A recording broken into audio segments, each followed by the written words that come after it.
All right, welcome back to lab. Today we are going to learn how to do an experiment that allows us to test how to control bacterial growth. This particular experimental protocol or assay is called the disc diffusion assay. So like always, we need to scrub down our area. We've done that. We have already done that.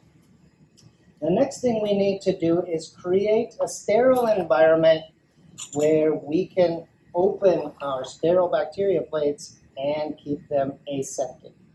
So we use a Bunsen burner in order to create an updraft that then will give us a space around this Bunsen burner where we don't have to worry about bacteria falling down onto our plates. To light the Bunsen burner, just turn the gas on and use one of these strikers. You put in a little bit of force backwards on the striker to get a spark. You might have to adjust your flame a little bit. You can adjust the air intake by turning the valve down here. You want a nice, not an overly huge flame, but a nice blue flame where you can see that there is a blue tip, which is your hottest point, and that's the point we'll use when sterilizing metal objects. Now that we have a sterile environment, the next thing we need to do is to plate this agar with bacteria, the bacteria that we want to test. If we were testing, say, an infection on an individual, we might swab from that area and coat the plate with that infection so we can see what will kill those infected organisms. We're not going to do that. We're going to use a model organism called E. coli. Here is what we call a broth culture of bacteria. It's a liquid culture that has many cells growing inside of E. coli.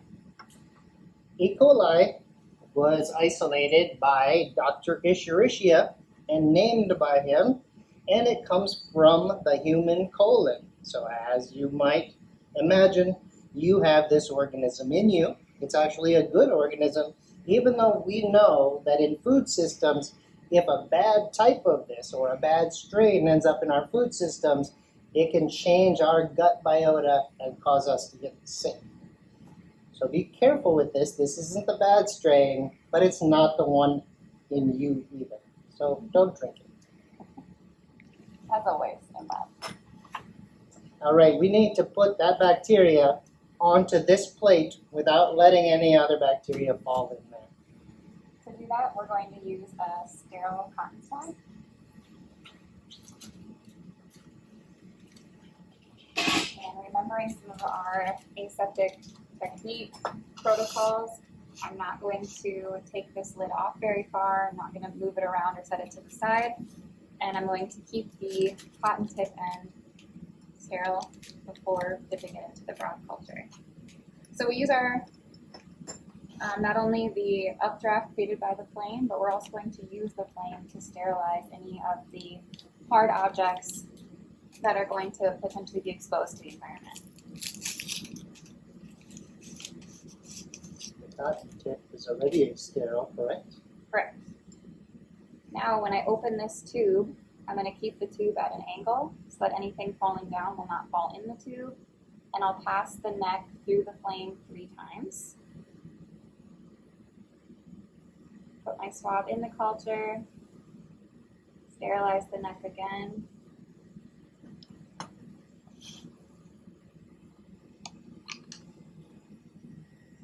And swab the plate in one direction all the way across. You have a lot of liquid. You don't even have to read it. Turn the plate about 60 degrees, so a third of the way around, and swab it again in the other direction. The goal here is to get complete coverage of the whole plate. That's the second time, so for the third time, twist again.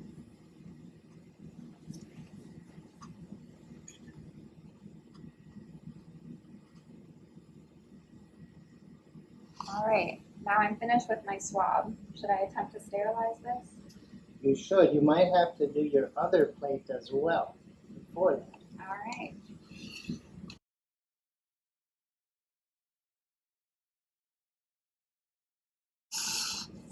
right, now we can sterilize. All right, in the flame? What do you think? Ooh, I do think that's a good idea.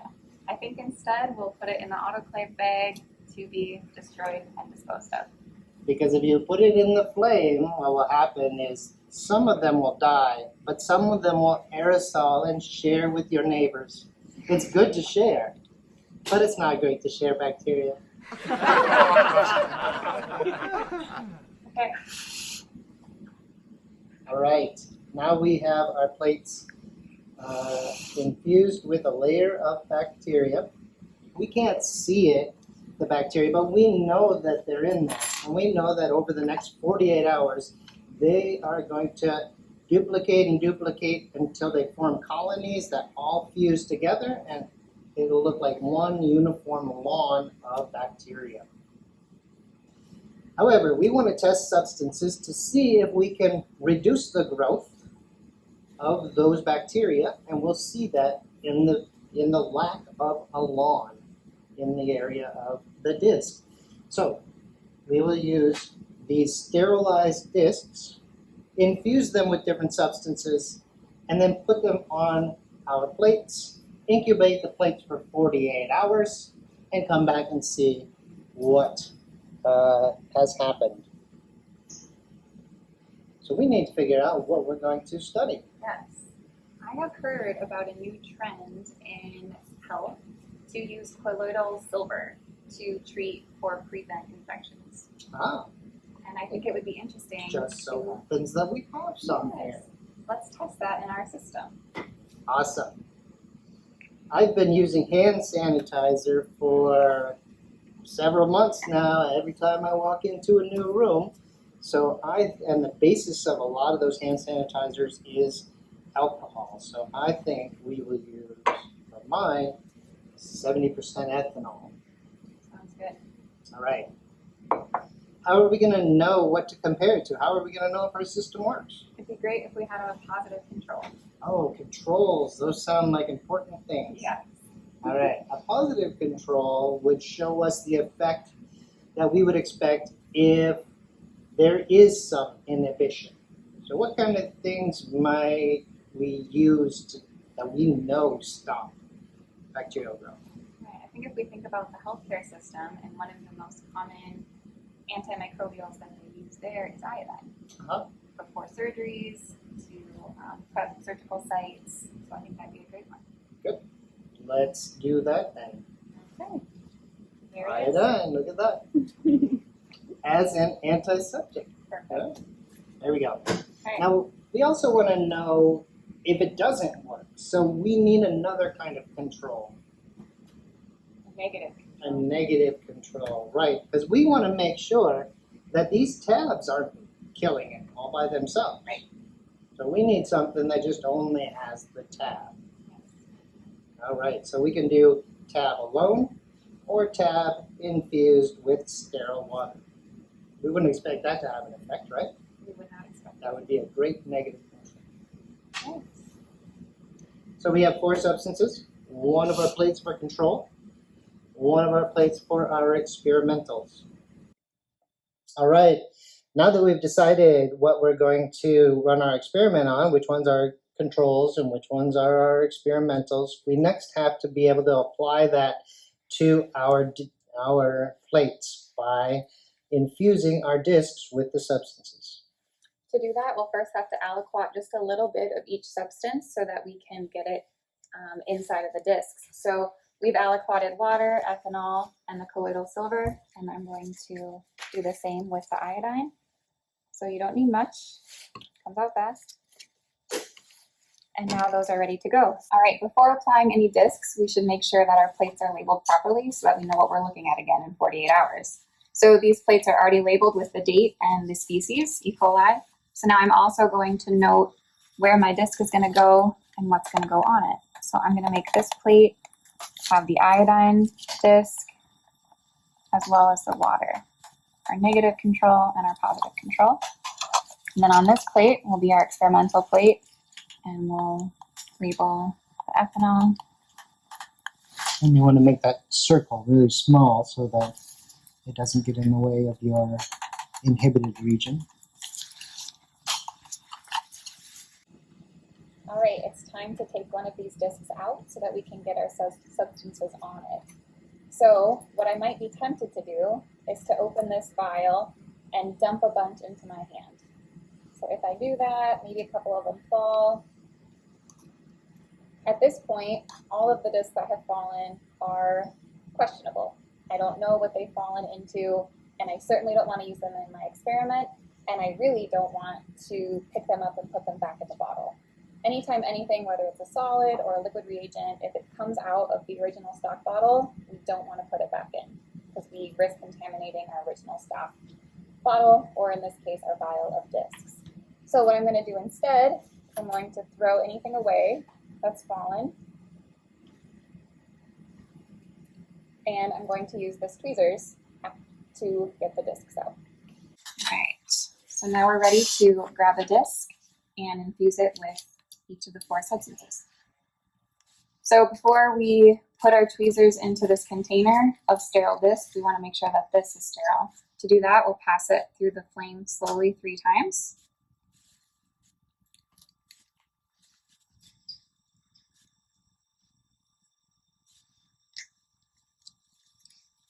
And to get enough but not too much of each substance onto the disc, we're just going to very lightly put the bottom of the disc in the substance and let it wick all the way up. Looks like you need a little more.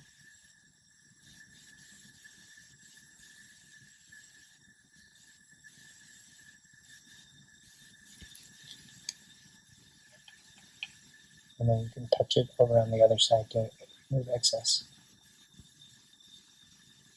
That looks pretty good. So now we'll go over here onto our iodine label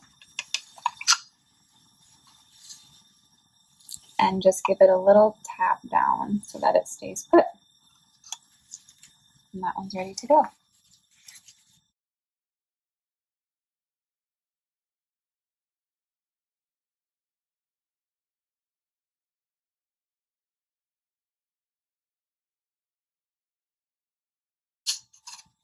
All right, now to see if these substances inhibit the growth, we have to let the rest of the lawn grow. So we incubate them 48 hours. We will do it at 37 degrees because that's human body temperature and E. coli came out of the human. And we will do them inverted as always. We don't have to worry about the tabs falling off if we press them down lightly. They should stick on there, and we'll come back in 48 hours and check how our experiment went.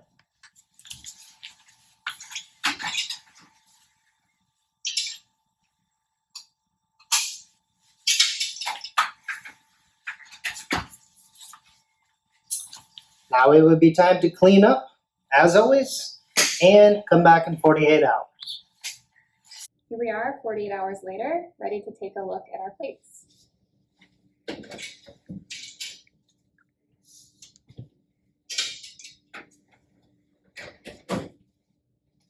All right. What do we have? I think it could be nice to take a look at our control plates first. Oh yes, we need to know that the system is going to work. Right. What if we hadn't seen what we expected in terms of positive and negative control? Well, for negative control, we expected that water or a dry tab would have no effect on inhibiting the growth of bacteria. Right. Also, we expected that the way we swabbed would have a nice lawn. So let's take a look and see if that occurred.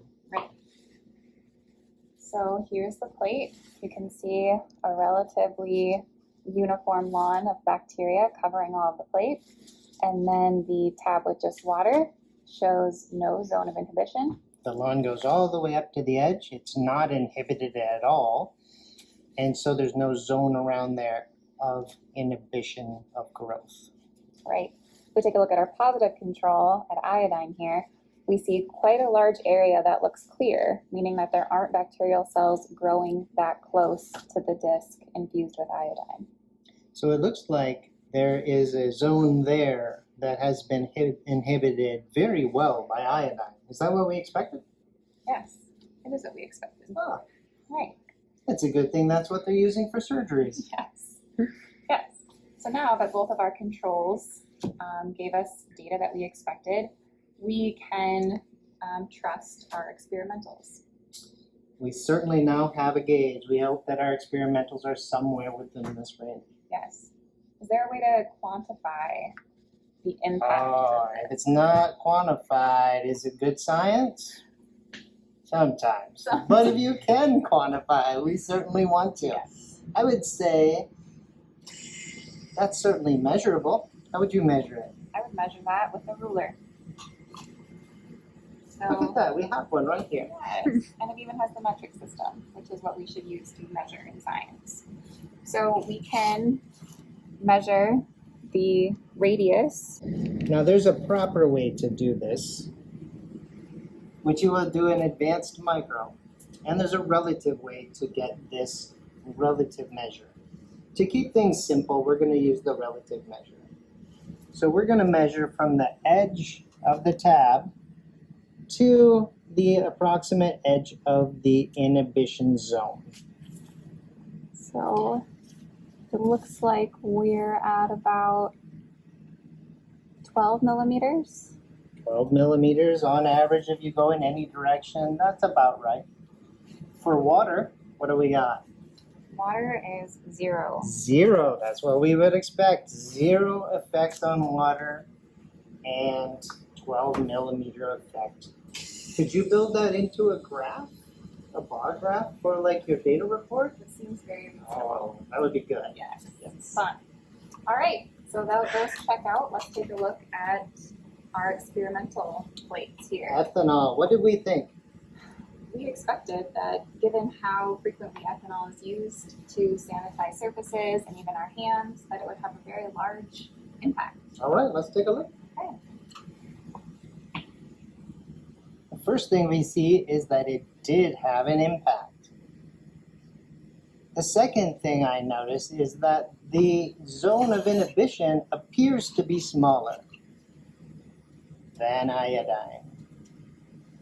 And if we measured that, we would see that, not inches, it's about 2 millimeters. Interesting. Is 2 less than 12? It I is. think it is. Quite So a it bit. looks like it's a lot less. What could explain that? Does that mean that it's 6 times less effective at killing bacteria? It's making me very nervous. Hmm. Are there other explanations? Could there be other explanations? What do we know about hand sanitizer? We put them on. Why are they so wonderful? They dry really They quickly. dry. What's happening to the ethanol? I think it's evaporating. It's evaporating. So is this probably the best method for testing if ethanol kills bacteria? Probably not. Probably not. But we still saw an effect. Yes. So it does work. Yep. Maybe we have to do a different experiment if we're going to say what's the relative effect. But certainly we can trust our hand sanitizer. You can. This is one assay, and there are many other assays that can test this type of thing. So we have to be mindful of the limits of this one. And one of them is it's difficult to measure the impact of volatile substances.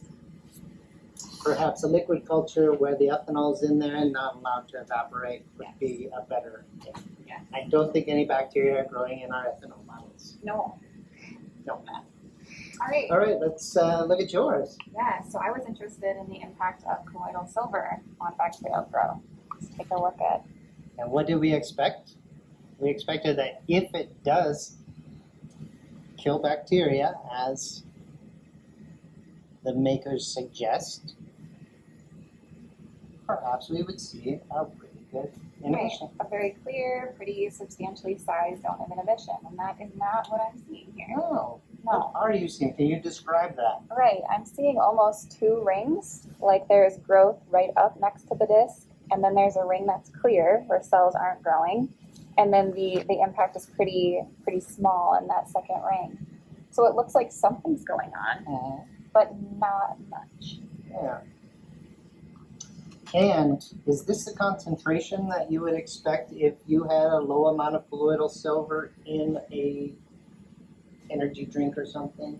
I would guess that we were using a much higher concentration. So this is probably a much higher concentration then we would use much lower effect than we would like if it actually is a good one. Yes, yes. Are And you planning to incorporate colloidal silver into your health routine? I'm not convinced by this particular experiment. Yes. All right. Did we learn something? Yes, we did. How would we record this so that we make sure that if this is a new discovery, we would be the ones that get credit for it? Right. And how do we make sure that we remember what we do and someone else can do the exact same thing and repeat our experiments just to see if there's any variation? Right. Repeating experiments is a huge deal in science. We want to make sure that we've recorded all of our procedures in a lab notebook and that we've also recorded our results there. So we're going to end up with quantitative results. We want to make sure that we have an organized way to collect that kind of information so that we can make sense of it later, so other people can make sense of it later. All right. All right. Thanks so much. We're going to clean up. And how are we going to dispose of these? Do we take them back to our dorms and stick them on a refrigerator because it was so fun? I would love to show my roommates, but that would not be safe. We don't ever want microbes to leave the micro lab. So we will autoclave these.